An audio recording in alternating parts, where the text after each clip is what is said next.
Yes, good. Tell your father. That is the final step in your training. This is creepy and funny at the same time. Plus it's racked with symbolism. The Monarch has just f***ed himself. FlynnsArcade. Hi, this is FlynnsArcade, and this is my video about the Venture Bros episode, Tears of the Sea Cow, written by Doc Hammer, with special reference to this book here. Before we start, please can you do me a massive solid and give the video a like and subscribe to the channel if you haven't already. And now, let's go. Without Dr. Venture as a nemesis, the Monarch is struggling to find purpose in life. He takes out his frustrations on the hapless Dr. Dugong and then embarks on a rogue and sexually charged mission to create chaos at the Venture compound, which culminates in him having questionable sex with one of Dr. Venture's robots. Meanwhile, Hank and Dermott are taking their first steps to becoming rock stars, whilst Dean finds his true calling as an independent journalist. The overarching theme of this episode is choosing your own path in life and seeking personal fulfillment in a professional context. The Monarch's obsession with arching Dr. Venture is juxtaposed with Hank and Dean embarking on career paths which they've chosen themselves without their dad's overbearing interference. Style. The cold open of this episode features the Monarch offering Dr. Dugong. You abandoned me! You abandoned my hatred! I have cuddled her. Look into my eyes! Some fans found this very disturbing, and Doc and Jackson discussed the scene at length in the art book, where they also reference the time the Monarch chased a sex worker through the maze back in Fallen Arches. For the record, whilst I'm definitely one of the people who were disturbed by the two scenes mentioned, my favourite film is The Shining, and I've read American Psycho by Bret Easton Ellis like 5 times. I can handle challenging content when appropriate, and if I couldn't, I wouldn't be watching Adult Swim shows in the first place. I think both of those scenes have added some real depth to the show. Because I find the scene with Dr. Dugong quite difficult to watch, I've not seen this episode as many times as some of the others. In the art book, Doc talks about how fun it was to create pathos and write a fully fleshed out character in Dr. Dugong just to off him before the title sequence. It's certainly a powerful start to the episode and did a great job of re-establishing the Monarch as a villain again. On a slightly less dramatic note, another challenging aspect of this episode is when Hank and Dermott program Helper to become the band's drummer. It's the Venture Brothers, so this malfunctioned. Can you please stop Helper from drumming? No, I'm not even sure how we got him to start. We can't even get him to play something different. They can't get him to stop, and it's maddening. This episode is incredibly sexual in tone. There appears to be an erotic element to the Monarch's fixation on Dr. Venture from the outset. He acts like a person who's been dumped, and his behaviour echoes his grief-stricken outbursts after his breakup with Sheila. All this builds to a logical conclusion of him having sex with Gardo the robot. My dad finds out about this, you're gonna be in big trouble. Big trouble! Yes, good. Tell your father. That is the final step in your training. Joke. Never ever! Yes, Dean. Complete your final test and tattle on me. Then and only then will you be a supervillain. You can't make me. I'll never tell my dad. This is creepy and funny at the same time. Plus it's racked with symbolism. The Monarch has just f***ed himself, in a way, if you think about it. This also contains a brick joke about giving the robot chlamydia. Did you find out what happened? Hank? What are you doing to her? Giving your robot chlamydia? Because years later, in Rapacity and Bloom, Dr. Venture will be spotted with leaflets about the dangers of chlamydia, implying that he's had sex with Gardo the robot too. The Monarch delivers this epic speech about ruining Dr. Venture's life. I just wanted to kick his ass. I wanted to build a machine to kick his ass. I wanted to build an empire to house the machine to kick his ass. There's quite a lot of jokes around Gary's letter to the Venture Home News. This Viceroy guy is probably dying inside. You know, this Viceroy guy is probably fictitious. Or one of you guys. Why would you say that? I mean, it's absurd. There's no proof that it's one of us. Well, it's Dean Venture's fake little newspaper. How many people read it? Yeah, that's what I meant. Because it sounds like a joke. That's joking. Yeah, Gary did a great job covering his tracks there. He really styled it out. Yeah, the Monarch wasn't suspicious, but yeah, I'm surprised he wasn't. Dermott attempts to pull some stunts in Hank's room. Come on, your ceiling's too low for me to do my sweet gymkata handspring wheel kick. Okay, ready, set, Go! Our drummer wasn't ready.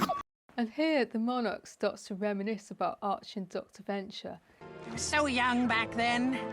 Feels like it was just yesterday. Is anybody else really hot? I am baking here. Why are you fucking hitting your leader? Your wings are on fire! There are lasers all over the place. I just thought that was going to be a trip down memory lane. I wasn't expecting that. Character development. The Monarch. In the art book, Jackson says that once in a while they like to remind the audience that the Monarch is a villain, and that is why they sometimes include scenes like the one with Dr. Dugong.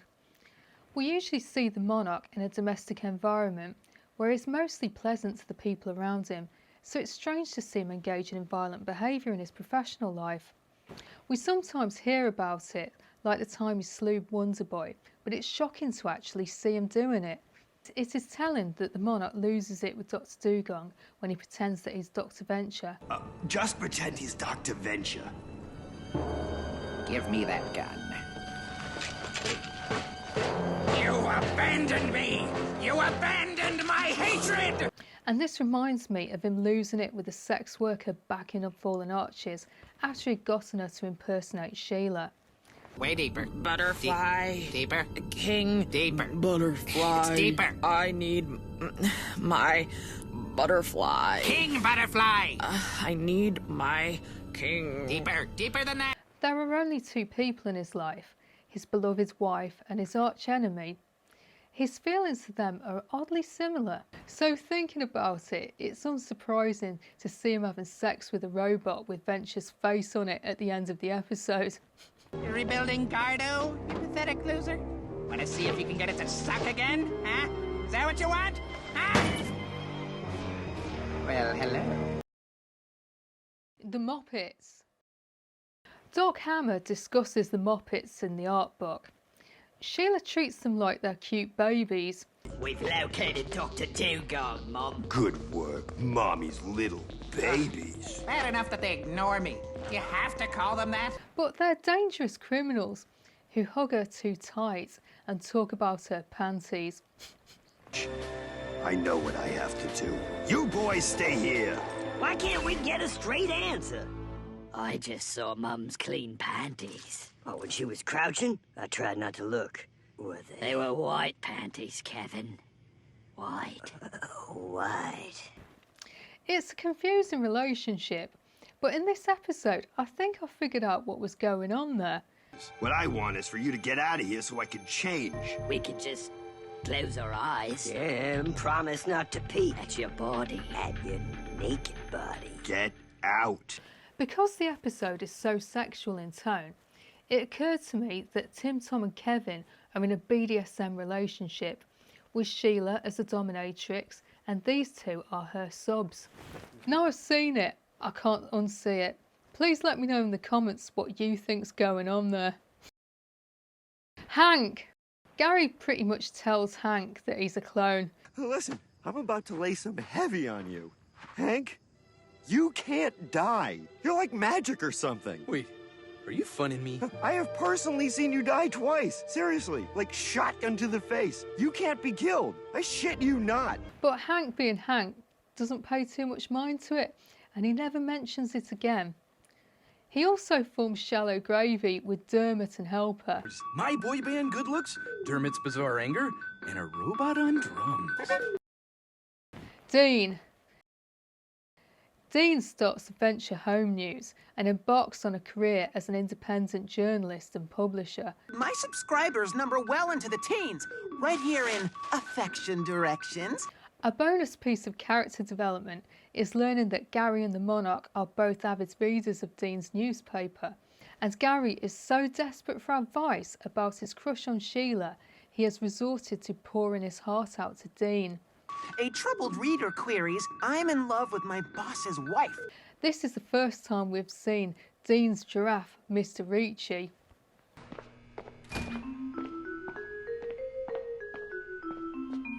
It's okay, Mr. Ricci. Brock will be here soon, and everything will be fine. JJ. Can I open my eyes yet? Oh, the scary big brown flying poo-poo. At the end of the episode, we learn that the Monarch is embarking on a new career at arching JJ. Acquiring an arch-enemy demonstrates just how important JJ has become. And it's worth remembering that being JJ's arch-enemy was the job which Killinger originally had Dr. Venture lined up for. Didn't have to go through all this hooey to get my first archenemy, but what the hey? Did you pick me a good one? No, you did. What? My brother? But that didn't quite work out. Since team building is Killinger's speciality, Team building is a specialty of mine. I can't help thinking that he is behind this decision in some way. And with Venture unavailable, he had gone with the next best thing, the Monarch. Cultural references. Larry Flynt. He just doesn't know where to look. He looks under the beds of whores and in the hot stem of a crack pipe, where he should look to nature. Jackson based Dr. Dugong's voice on the publisher of Hustler magazine, Larry Flynt. Eddie and the Cruisers. Here's the angle. The next big thing since Eddie and the Cruisers.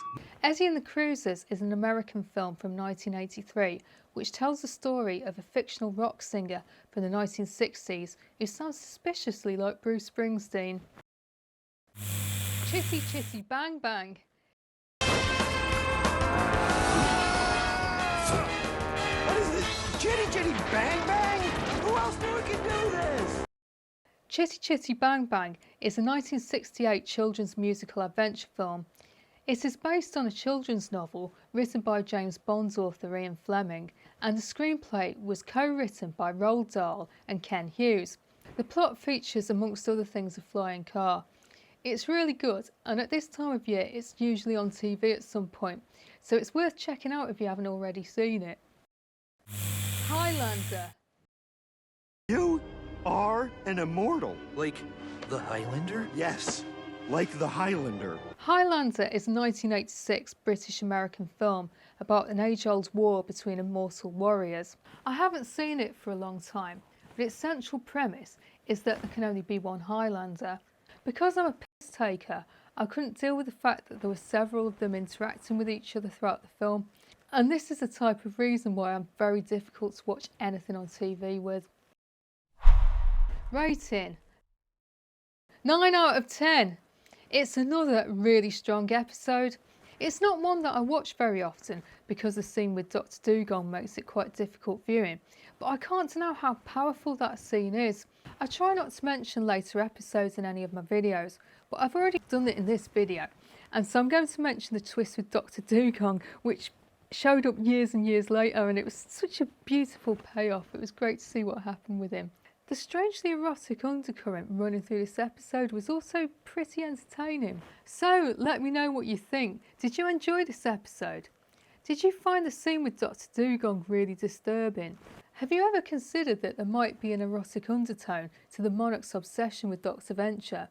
What do you think's going on between the Muppets and Sheila? If you don't know what to write, please drop me an ignore me, or a Go Team Venture, or a spanakopter, or a sphinx, because apparently comments really help with the algorithm. I have recently joined Blue Sky Social, so please follow me on there, and also follow me on Instagram. I'll put the links to this in my bio. If you're new to this channel, please check out my playlist because I've made loads of videos about the Venture Bros which you might enjoy.